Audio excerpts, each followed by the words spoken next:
Nugas time. Ibu akan memberikan waktu sekitar 1 menit. Barangkali kalian mungkin masih mencerna karena ini kalian masih kelas 10 dan ini baru gitu ya, pertemuan ke-1 dan sudah belajar materi teori-teori buku, bahasa buku. Jadi Ibu kasih waktu untuk kalian berpikir jika ada yang ingin ditanyakan kayak gitu.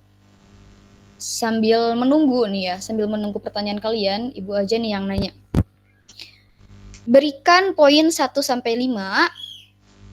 1 itu kalian tidak mengerti sama sekali materi yang Ibu sampaikan. 5 itu kalian sangat mengerti. Bisa di kolom chat mungkin ya. Mana belum ada yang mengirim chat. 1 itu kalian tidak mengerti sama sekali. 4 Bu. Oke, Wapi 4. Yang lainnya 5 kalian sangat mengerti. 5 Bu, bagus. Yang lainnya lagi. Mana ini siapa lagi? Willy berapa poinnya? 1, 2, 3, 4, 5. Jangan-jangan Willy tidur. Zulia materinya mengerti. 1 sampai 5, ayo kasih poin. 4 Bu, siap.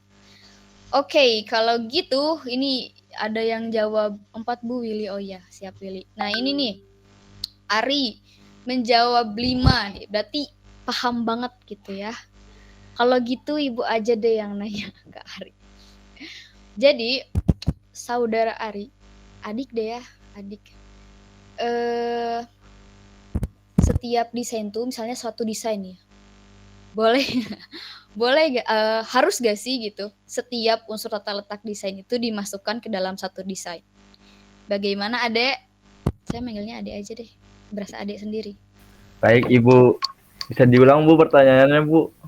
Jadi pertanyaannya harus gak sih, kan tadi ada 7 unsur nih ya, ada 7. Harus gak sih kayak satu desain itu semuanya masuk gitu ke desain? Kalau harus, ya terima kasih atas pertanyaannya Ibu. Kalau harus itu enggak, kalau menurut saya Bu, karena tadi Ibu menjelaskan ada 3 gambar kan ya, ada Ya, gambar A, gambar B, dan gambar C. Sedangkan gambar A betul. itu memiliki unsur yang komplit, tapi gambar B hanya sebagian, dan gambar C Ya. lebih sedikit lagi, tapi ketiga itu bisa dikatakan dengan desain grafis gitu Bu. Jadi nggak harus semua unsur ada di dalam satu desain grafis gitu Bu. Oke, berarti nggak harus ya, tapi bisa gitu. Oke, ini Yusri 3.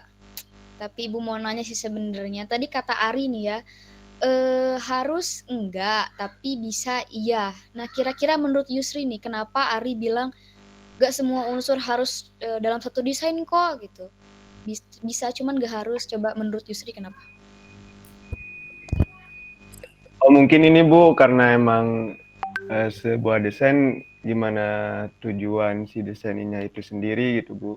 Jadi ya mau masuk semua unsur-unsur itu juga perlu diketahui tujuan dibuatnya desain itu tuh ya apa gitu. Jadi disesuaikan gitu. Mungkin gitu Bu. Oke, Ibu perjelas lagi ya. Jadi bener ya tadi kata Dek Ari, dalam suatu desain itu nggak harus semua unsur gitu. Tergantung tadi kata Ade Yusri juga, tergantung bagaimana makna atau pesan dari si desain itu sendiri. Kayak misal contoh gini deh.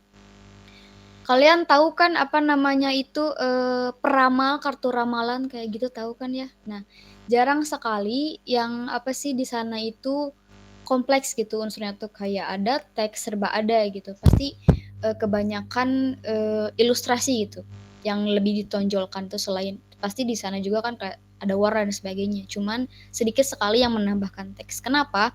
Karena itu pasti akan mengurangi jam kerja si peramal gitu. Ya bayangin aja kalau misalnya ada teksnya kayak tadi ya, yang contoh gambar pertama. Ibu share screen lagi. Ya, udah muncul belum? Ya Ibu.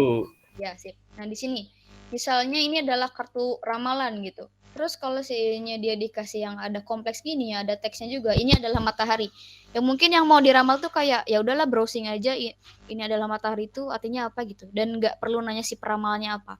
Sedangkan kalau kita ngasih yang kartu B, itu cuma ada gambar matahari doang kan dan kita pasti mikir gitu seorang yang mau diramalnya.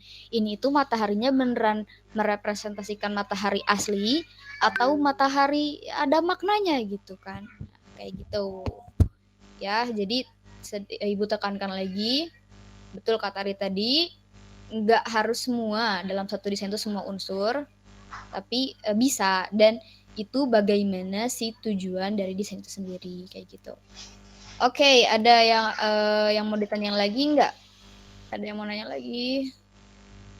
Nah ya, coba lihat lagi di kolom chat. Tadi yang ngejawab pertama tuh siapa ya? Oh, Wafi. Wapi kenapa 4 gak 5? Ada yang belum ngerti atau gimana? Oh, masih ada yang sedikit belum ngerti, Bu. Apa Jadi tuh? boleh bertanya? Boleh. Ini Bu, aku mau nanya tentang software berbasis vektor dan bitmap itu sama atau enggak? Terus ada contohnya enggak? Oke. Jadi gini ya Wafi, karena ilustrasi itu jenisnya beda, berarti si software pengolahnya juga beda gitu ya. Dan kayaknya Wapi ini mau mulai start duluan praktek ya. Dan untuk bocoran softwarenya biasanya itu ini masih di ini ya, masih di presenter. Nah, biasanya kalau untuk yang vektor itu kalau untuk ranah pendidikan atau pekerjaan itu biasanya pakai Corel Draw sama Adobe Illustrator gitu ya. Kalau untuk yang bitmap itu biasanya pakai Adobe Photoshop atau mungkin Paint Toolsai atau Adobe Span X mungkin ya.